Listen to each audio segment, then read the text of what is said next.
My name is Lauren, and I am 31 years old. I am here today to share a story that is deeply personal, a story about grief, about betrayal, and about finding yourself again when the people who are supposed to love you the most turn their backs.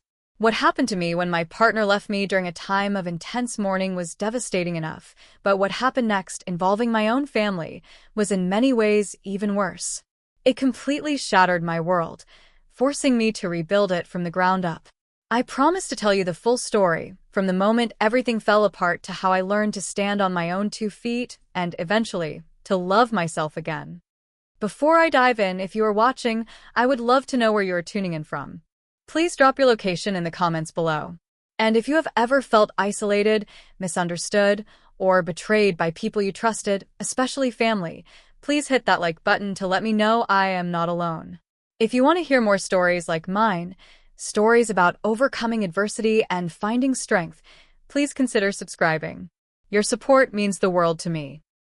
My life felt relatively stable before everything happened.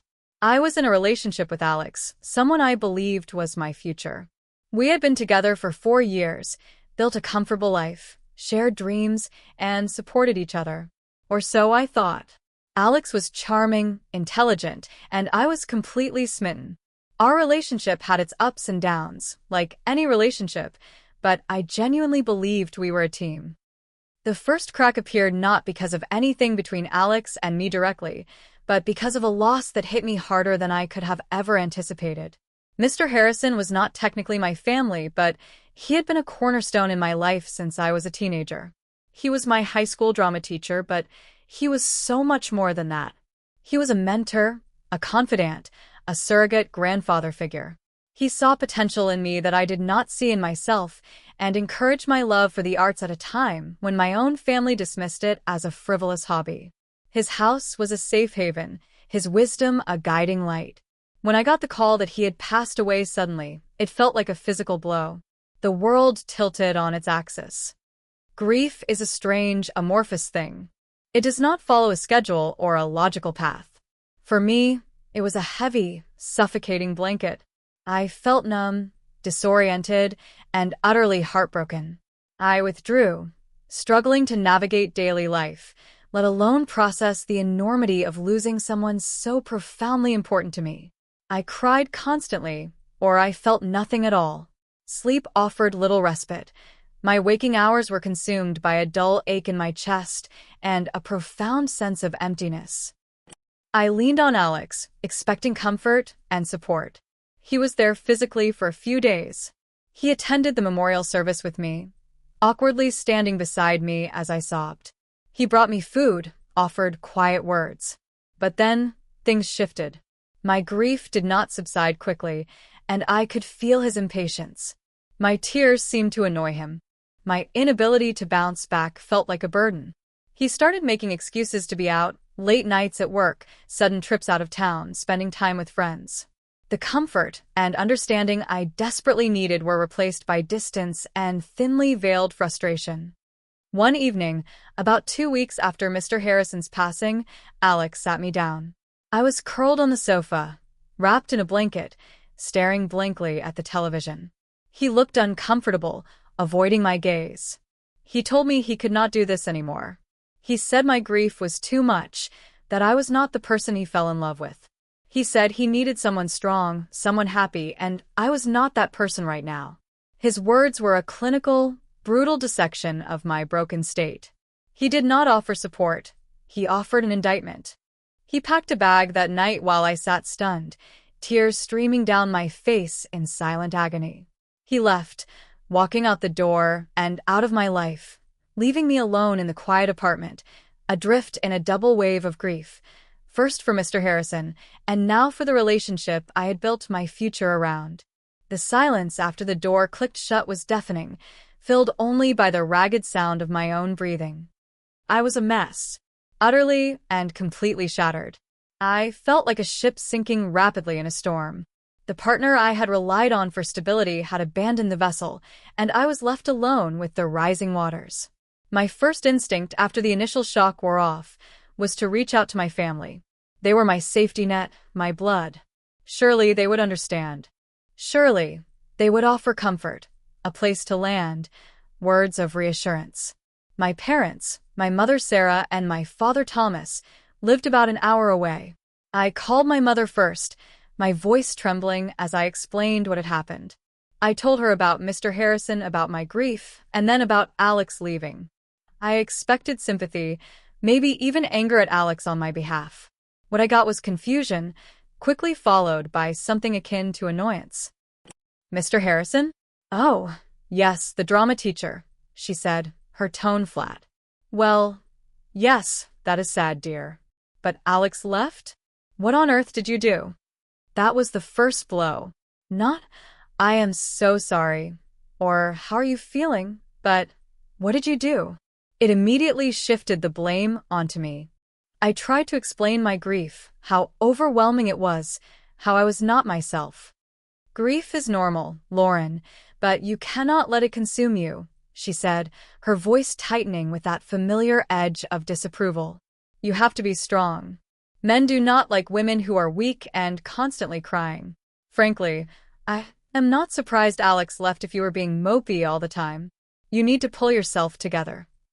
I was stunned into silence. Pull myself together? I had just lost two significant figures in my life, one to death, the other to emotional abandonment. My world was in pieces, and her response was to criticize my reaction and blame me for being left. It was like she was speaking a different language. I mumbled something about needing support and hung up the phone feeling worse than before I called. The safety net I thought I had was filled with holes. My father was no better. He was less overtly critical, but equally dismissive. When I called him, he listened for a moment, then sighed heavily. Well, that is unfortunate, Lauren. But life goes on. You are a young woman. You will find someone else. These things happen. Do not dwell on it. Just pick yourself up and move forward. Crying about it will not change anything. There was no empathy, no offer of a listening ear, just platitudes and a clear message to suppress my emotions and get over it. It felt like my feelings were an inconvenience, a problem to be solved quickly and quietly, rather than something valid that needed processing and support. My younger sister, Chloe, lived closer, but our relationship had always been fraught with rivalry and a strange passive aggression, mostly from her side. I hesitated to call her, but feeling desperate, I did. I told her about Alex leaving, hoping she might offer a different perspective, a bit of sisterly comfort. Alex left, she repeated, sounding surprised, but not necessarily sympathetic. Wow. I guess that is. Rough, there was a pause. To be honest, Lauren, I never really saw you two lasting anyway. You are so different, and you can be a bit intense, especially when you get emotional. Intense? Was my grief intense? Was my heartbreak intense? Yes, it was. It was raw and painful and overwhelming. But hearing it described that way by my own sister felt like another judgment. It was as if my very being, my emotional landscape, was fundamentally flawed, justifying Alex's departure in her eyes. He always seemed like a nice guy, she continued, rubbing salt in the wound. Maybe it was just not meant to be. You will bounce back. You always do, again, the expectation to be resilient immediately without acknowledging the depth of the wound. It was not comfort. It was pressure disguised as encouragement. I realized, with a sickening lurch, that my family was not going to be the refuge I needed. Instead of offering a hand to pull me out of the water, they were standing on the shore, telling me I should not be drowning in the first place, and implying it was my fault I was there. The immediate aftermath of Alex leaving and my family's reaction was a period of intense isolation. I felt completely alone with my pain. I barely ate, I could not sleep, and the simple act of existing felt like an insurmountable challenge. I went through the motions of work, but my productivity plummeted. My apartment felt vast and empty, a constant reminder of the life that had vanished. My family's lack of support was not just passive, it became actively detrimental. Instead of reaching out to help, they seemed to distance themselves. Calls became less frequent, visits stopped altogether. When I did talk to them, it was often centered around their lives, their problems, never truly engaging with mine beyond a superficial, "How are you?" that did not invite an honest answer. Then came the misrepresentations. It started subtly. My mother would mention to extended family, "Oh, yes, Alex left Lauren. It is very sad, of course, but Lauren was going through a bit of a hard time with that teacher passing away. I think maybe that put a strain on things." The implication was clear. My grief was the problem. My emotional state had driven Alex away. It painted me as unstable, difficult, responsible for my own abandonment. My sister Chloe was even worse. She had a knack for twisting information. I learned through a mutual acquaintance that Chloe had told someone Alex felt smothered by my grief and that I was being unreasonable in my expectations of him. She framed his leaving not as a cruel abandonment during my lowest point, but as a necessary escape for him from my supposed emotional burden. This narrative spread through our small social circle, reaching distant cousins and family friends. I started to feel a chilling awareness that the story of my heartbreak was being rewritten and disseminated, casting me as the villain, or at best, the difficult, overly emotional woman who brought her troubles upon herself. Attending family gatherings became agonizing. There was a palpable awkwardness. Some family members avoided me altogether, unsure what to say or having heard the distorted version of events. Others offered hesitant, superficial condolences that felt empty. My parents and sister acted as if nothing particularly significant had happened, perhaps occasionally mentioning Alex in a neutral or even slightly sympathetic light, as if he were the one who had suffered some minor inconvenience by having to leave. At one family dinner, my Aunt Barbara, a usually kind woman but one who relied heavily on my mother for information, pulled me aside. She looked concerned but also slightly pitying. "Lauren, honey," she began softly, "your mother tells me you are still having a hard time. You cannot let this consume you. You need to be strong. Alex was probably just not the right one. You will find someone else when you are ready, but you need to be positive." Men like positivity. It was the same narrative, echoing my mother's words, filtering through the family network. It confirmed my fear. My story was being controlled and warped by my own family, stripping away the nuance, the pain, the injustice of what had happened, and replacing it with a simplified, blame-the-victim version. I tried to explain the depth of my loss, both Mr. Harrison and Alex, the sheer agony of being abandoned when I needed support most. But her eyes glazed over. She had already accepted the official family version. "Yes, dear, well, everyone grieves differently," she said, patting my hand awkwardly. "But you need to focus on the future. Do not scare away the next nice young man." The casual dismissal of my pain, framed within the context of attracting a future partner, was sickening. It reduced my complex emotional experience to a simple task of presenting myself as palatable to men. My feelings were not important, my perceived marketability was. I started to feel like I was losing my mind. The gaslighting was insidious. When I would try to explain my perspective, my mother would say, "Oh, Lauren, you are exaggerating," or "You are being dramatic." My father would just look uncomfortable and change the subject. Chloe would offer a backhanded compliment or suggest I was overthinking things. They created an environment where my reality was constantly questioned and invalidated. Was I truly overreacting? Was my grief somehow abnormal? Was I inherently difficult and unlovable, as their reactions seemed to suggest? This period was the deepest despair I had ever experienced. The grief from loss combined with the pain of familial betrayal created a toxic cocktail of emotions. I felt invisible, my pain erased, my experience distorted. I questioned everything about myself.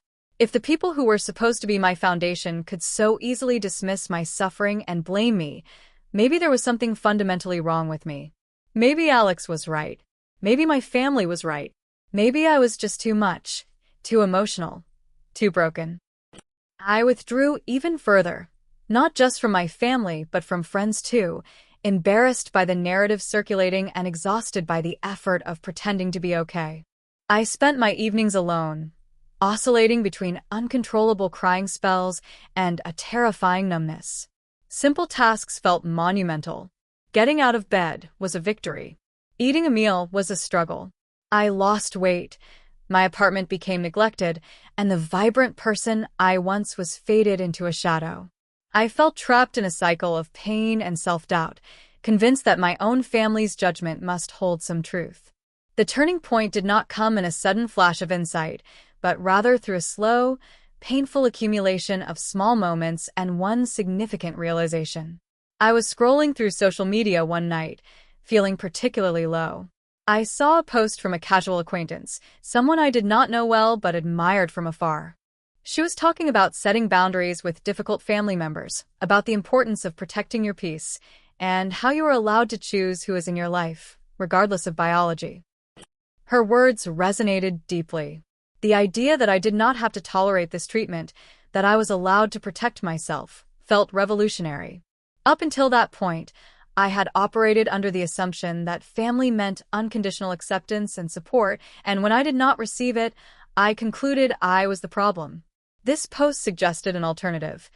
Maybe they were the problem, or at least their behavior towards me was problematic, and I had the right to respond to it, even if it meant changing the dynamic of our relationships. This sparked something within me. I started reading everything I could find about toxic family dynamics, emotional manipulation, gaslighting, and setting boundaries. The more I read, the more I saw my own experiences reflected in the descriptions. I learned about the FOG, fear, obligation, and guilt that often keeps people trapped in unhealthy family systems. I realized my family was not just misunderstanding me. They were actively invalidating my experience, possibly because acknowledging my pain would require them to confront their own shortcomings or discomfort with difficult emotions. My mother's need for a strong daughter, my father's aversion to emotional messiness, Chloe's underlying insecurity manifesting as subtle sabotage, it all started to make a terrible kind of sense. The realization was empowering but also terrifying. It meant accepting that the family I had always relied on was not who I needed them to be and might never be. It meant facing the prospect of conflict if I chose to challenge their narrative and demand respect for my feelings. But staying where I was, allowing myself to be gaslighted and blamed, was slowly killing me. I knew, deep down, that if I did not stand up for myself, I would completely lose myself. I decided I needed to talk to them, not to seek their validation anymore, but to state my truth and set clear boundaries. It was not about changing them, it was about reclaiming my own reality and protecting my mental and emotional health. I knew it would not be easy. I anticipated denial, anger, and further manipulation. But I was ready. Almost. I planned a meeting. I invited my parents and Chloe to my apartment for coffee. I chose my space because I felt it would give me a sense of control. I spent days rehearsing what I wanted to say, writing down key points, anticipating their reactions. I felt a knot of anxiety tightening in my stomach with each passing hour, but beneath the fear was a growing sense of resolve. I deserved to be heard. I deserved to feel my grief without being blamed for it. I deserved to have my experience of being abandoned acknowledged.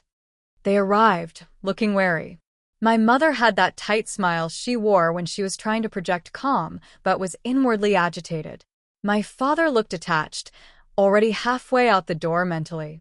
Chloe was scrolling on her phone, radiating an air of boredom. They sat on my sofa, facing me across the coffee table, an emotional chasm already between us. I took a deep breath, my hands trembling slightly around my coffee mug. "Thank you for coming," I started, my voice a little shaky but firm. "I asked you here because I need to talk to you about something important. About what happened after Mr. Harrison died and after Alex left." My mother immediately interjected. "Oh, Lauren, are we really going to rehash this? It was months ago. You need to move on." "No, Mother, we are not rehashing it to dwell," I said, trying to keep my voice steady. "We are talking about it because how you all reacted, how you treated me, was incredibly hurtful, and it is something we need to address if we're going to have a real relationship." I looked at each of them in turn. When Mr. Harrison died, I was devastated. He was like family to me. And when Alex left me, just 2 weeks later during my grief, I was broken. I was in immense pain, and I needed my family. I needed comfort, understanding, support. I paused, letting the words hang in the air. Chloe finally looked up from her phone. My father shifted in his seat. Instead, I continued, my voice gaining strength as I spoke my truth. I felt blamed. I felt like my grief was an inconvenience. I heard from others that you were telling people I was too emotional, too difficult, that I drove Alex away because I was not strong enough. Mother, you told me I needed to pull myself together, and that men do not like weak women. Father, you told me to just get over it and move on. Chloe, you told me you were not surprised Alex left because I am intense when I am emotional. I saw their faces harden. Denial was setting in. That is not fair, Lauren, my mother said, her voice rising slightly. We were trying to help you. We were telling you what you needed to hear. You were moping around, you were not yourself. We were worried about you. Worried about me? I repeated, a bitter laugh escaping my lips. Was that why you stopped calling? Why you avoided me? Why you spread a story that blamed me for everything? That was not worry, Mother. That was judgment. That was abandonment, just like Alex did, but from the people who are supposed to love me unconditionally. My father finally spoke, his tone measured but cold. Lauren, you are blowing this out of proportion. We said you should be strong. Is that a crime? We did not abandon you. You were just in a bad place and we gave you space. Space. I challenged. You gave me isolation. You gave me blame. You told me I was wrong for feeling what I was feeling. You invalidated my entire experience. Do you know how much that hurt? To be told by my own family that my pain was too much, that I was somehow responsible for being left while I was grieving. Chloe spoke, her voice sharper now. Well, maybe you were too much, Lauren. Ever think of that? Maybe you were bringing everyone down. The bluntness of her statement, echoing the very fear they had instilled in me, hit hard. But instead of shattering me, it solidified my resolve. This was it. This was the pattern of behavior that had caused so much pain. No, Chloe, I said, looking directly at her. I do not think that. I think I was a person in pain who needed support, and instead I got judgment and blame. And that is not okay. I turned back to my parents. What you did, the way you spoke about me, the way you treated me, it broke my trust. It made me question my own sanity, my own worth. It was a betrayal. My mother stood up, her face flushed with anger. Betrayal? How dare you, Lauren? We are your parents. We have done everything for you. And this is the thanks we get? You sit here and accuse us of betraying you because we did not coddle you while you wallowed. It was not wallowing, Mother. I countered, standing up as well. My voice was shaking again, but this time with righteous anger, not fear. It was grief. It was heartbreak. And yes, it was a betrayal because when I was at my lowest, you chose to protect yourselves, to avoid discomfort, and to control the narrative by making me the problem. My father stood up then, putting a hand on my mother's arm. All right, that is enough, he said sternly. Clearly, this conversation is not productive. You are upset, Lauren, and you are saying things you will regret. I am not saying anything I will regret, I exclaimed, tears stinging my eyes. Tears of anger this time, not sadness. This is the truth. This is how your actions made me feel. And I cannot keep pretending it is okay. I cannot keep having a relationship with you if you cannot acknowledge the pain you caused, if you cannot apologize, if you cannot treat my feelings with respect. My mother scoffed. Apologize? We are not apologizing because you are being overly sensitive and dramatic. We did nothing wrong. Chloe remained seated, a smirk playing on her lips. Yeah, Lauren, get over yourself. That was it. The clear, unequivocal refusal to take responsibility, the continued dismissal of my feelings, the open disdain. It was painful, but it was also clarifying. I saw them for who they were in that moment, not the idealized family I wished they were, but the people whose limitations and emotional immaturity had caused me such harm. Fine, I said, my voice surprisingly calm despite the storm raging inside me. If you cannot acknowledge the pain you caused, if you think you did nothing wrong, then I do not see how we can have a healthy relationship. I cannot keep allowing myself to be treated this way. I need space.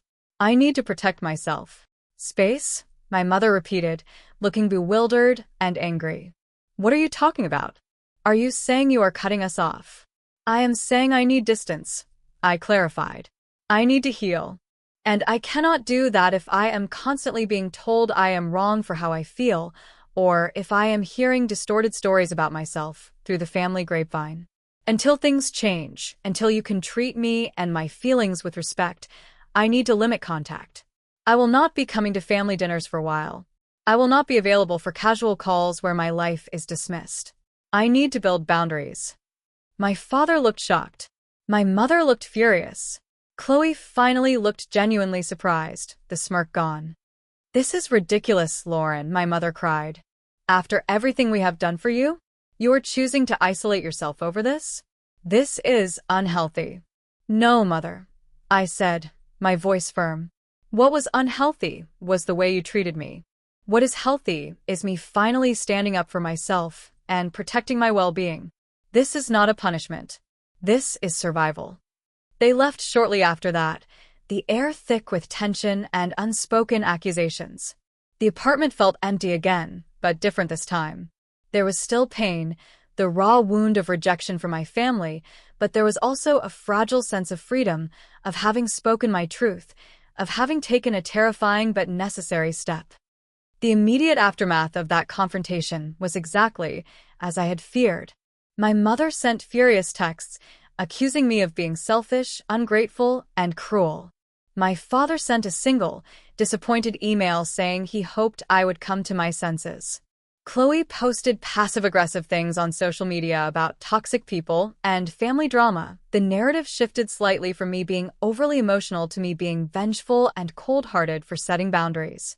Some extended family members were told I was having a mental health crisis and was pushing everyone away. It hurt deeply. The waves of doubt would still crash over me. Had I done the right thing? Was I being too harsh? Was I the problem? But then I would remember that conversation, their absolute refusal to see my perspective or apologize, and the clarity would return. I had to do this for myself. Setting boundaries was not a single event. It was a process. It meant saying no to invitations, letting calls go to voicemail, keeping conversations brief and superficial if I did answer, and disengaging when the old patterns of invalidation or blame started to emerge. It was incredibly difficult, requiring constant vigilance and reinforcing my resolve. There were times I almost caved, craving the easy familiarity of the old dynamic, even if it was toxic. But I reminded myself of the cost to my self-worth, my mental health, my sense of reality. I started therapy during this time. It was one of the best decisions I ever made. My therapist provided a safe space to process the complex layers of grief, abandonment, and familial betrayal.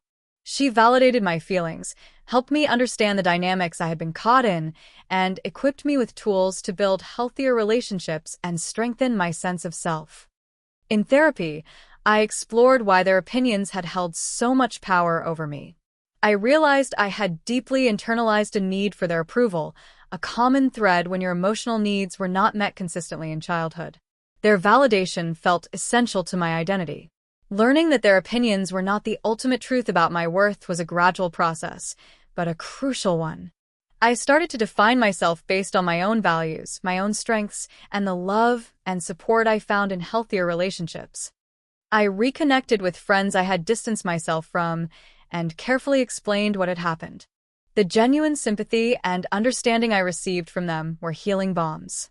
They saw my pain, they validated my experience, and they offered the kind of unconditional support my family had failed to provide. Building this chosen family, these relationships based on mutual respect and empathy, was vital to my recovery. I also started engaging in activities that brought me joy and helped me reconnect with myself. I took an art class, something I had always loved but had neglected. I started hiking, finding solace and strength in nature. I focused on my career, pouring my energy into something productive and fulfilling. Each small step towards rebuilding my life, independently of my family's approval or involvement, chipped away at the feeling of worthlessness they had instilled. Learning to love myself was the most challenging and ultimately the most rewarding part of this journey. For so long, my self-worth had been tied to external validation from my family. Their rejection and criticism had left me feeling fundamentally flawed. The process of healing involved dismantling those beliefs. It was about recognizing my resilience, my capacity for love and empathy, my strength in standing up for myself. It was about accepting my flaws, my emotions, my intensity, not as weaknesses, but as integral parts of who I am. It was about reparenting myself, offering the compassion and unconditional acceptance I had not received. There were setbacks. Holidays were particularly difficult, navigating the loneliness and the pressure to conform to family expectations. Sometimes, the urge to reach out and try to mend things on the old terms was overwhelming. But I held firm, remembering the pain, remembering the absolute necessity of protecting my peace. My relationship with my family changed irrevocably. There was no grand reconciliation where they suddenly understood and apologized. It was much messier, much quieter. Contact became minimal. Brief, polite phone calls a few times a year. Seeing them only at large family events where we could keep interactions superficial. There were still moments of tension, residual hurt, and awkward silences. My mother occasionally makes thinly veiled comments, my father remains distant, and Chloe still has her moments of passive aggression, but I no longer engage. I have learned to gray rock, to disengage, to protect my energy. I accept that our relationship will never be what I once dreamed it could be. The level of trust and intimacy is gone, perhaps forever. And while there is sadness in that acceptance, there is also peace. I have mourned the family I wished I had, and have learned to navigate the reality of the family I do have, from a place of strength and self-respect. The experience of being abandoned by Alex during my grief was profoundly painful. But the subsequent betrayal and invalidation by my family added a layer of trauma that forced me to confront the unhealthy dynamics that had existed for years. It pushed me to the brink, but it also pushed me to fight for myself in a way I never had before. I learned that grief is not a weakness, but a natural response to loss, and it deserves to be honored and supported. I learned that boundaries are not about being mean or difficult. They are essential tools for self-preservation and building healthy relationships. I learned that you are not responsible for other people's reactions to your emotions, and their inability to handle your feelings does not mean your feelings are wrong. Most importantly, I learned that my worth is not determined by who chooses to stay in my life or by my family's approval, but by my own inherent value as a human being. Today, I stand here not fully healed. Healing is a continuous process, but stronger, more self-aware, and more confident than I ever was. I have built a life filled with genuine connections, rooted in mutual respect and understanding. I am still navigating the complexities of my familial relationships, but I do so from a place of agency, no longer seeking their validation, but living authentically according to my own truth. Learning to love myself, truly and unconditionally, was the ultimate act of rebellion against the narrative they tried to impose on me, and it was the most powerful journey of my life. Thank you for listening to my story. Sharing it is part of my continued healing process. If anything I said resonated with you, if you have faced similar challenges with family or navigating grief and betrayal, please share your experience in the comments below. Let us build a community of support here. If this story resonated with you, please hit that like button. It helps more people find these stories of resilience. And if you want to hear more stories about finding your voice, setting boundaries, and healing from challenging relationships, do not forget to subscribe. Your support allows me to keep sharing these experiences. Remember, your feelings are valid, your truth matters, and you are worthy of love and respect, especially from yourself. Keep speaking your truth and keep healing.